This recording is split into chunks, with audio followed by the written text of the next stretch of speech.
evening. Harris Top News newsletter, starting with headlines. Syrian army kills the terrorists in Idlib, destroy a tunnel in Aleppo. Ansarullah make it fresh again despite Saudi airstrike. Termination, not suspension, of sanction agreed with the world power in Iran. Army engineering unit destroy a tunnel for the terrorists in the Jdeida neighborhood in Aleppo, killing 25 of them while trying to infiltrate through it into safe area in the city.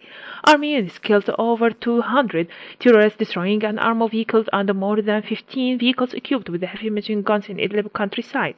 The army killed a number of terrorists from Jabhat al-Nusra during a special operation near the Syrian-Jordan border, destroying one of their main supplying line.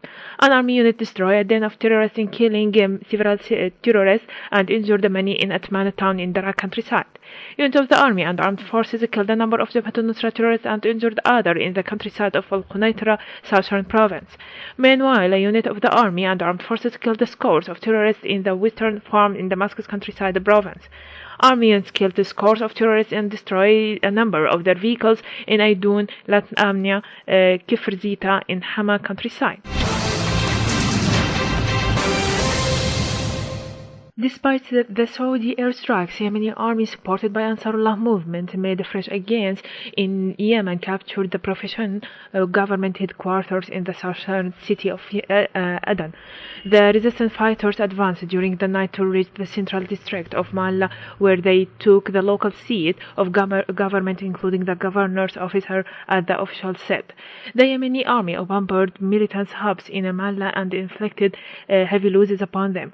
Over 24 people have been killed and several others wounded in the fresh wave of Saudi aerial attack in Yemen, which also targeted a humanitarian aid convoy in the country's southern west. Witnesses said that the Saudi fighter jet on Sunday fired several missiles onto its strikes that were headed toward the southern city to distribute humanitarian supplies among the crisis-stricken people. The 3 people were murdered and 9 others wounded in the attack. More than 24 people were killed after Saudi airplanes bombarded a region situations between the southern Yemeni province.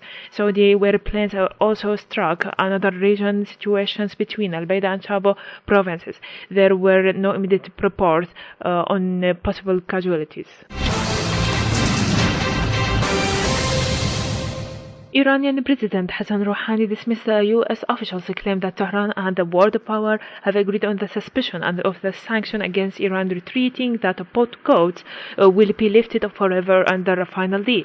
During the negotiations, we have always planned for the termination of the economic, financial, and banking sanctions, and we have never negotiated on their suspicion. Otherwise, no understanding would be made, as Rouhani said, stressing that good steps have been taken during the nuclear negotiations with the group 5+1 and said we will have a difficult pace ahead in the stage of drafting in the final deal.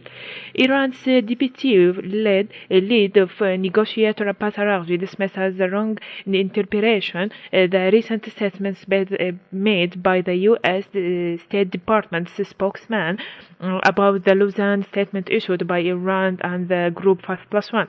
This is a wrong impression about the Lausanne understanding, as Araghchi said. The Lausanne statement states that the sanctions will be annual and all nuclear-related economic and final sanctions will be removed in the first stage, as Araghchi stressed. He retreated that economy sanctions and restriction about the Iran will be removed in the first stage of the implementation of agreement. And if the Americans have an impression other than this, it will be sure be a topic negotiation in the next round of the talks, as Araghchi added. Iran says the UN Security Council is to terminate all anti-Iran resolutions upon the conclusion of a final nuclear agreement between the Islamic Republic and the P5+1 group.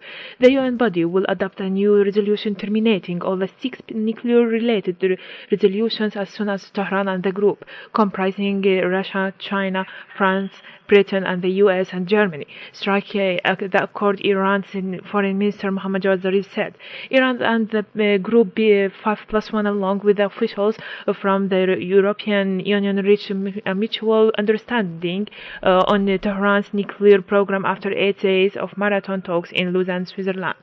According to a joint statement considering the base for a final nuclear deal, the two sides have devised a mechanism to lift sanctions after agreement known as the Joint Comprehensive Plan of Action is reached by the end of June.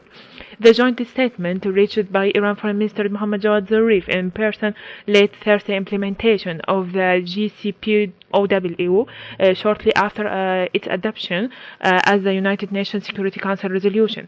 The Iranian minister said that based on the understanding reaching the Switzerland, Iran would continue its enrichment program with the 5,000 centrifuges in the Natanz and the nuclear facility, and the 1,000 centrifuges will be in Fordo. That's all for today. Thanks for joining us. I'm Inas Ahmed. Good night.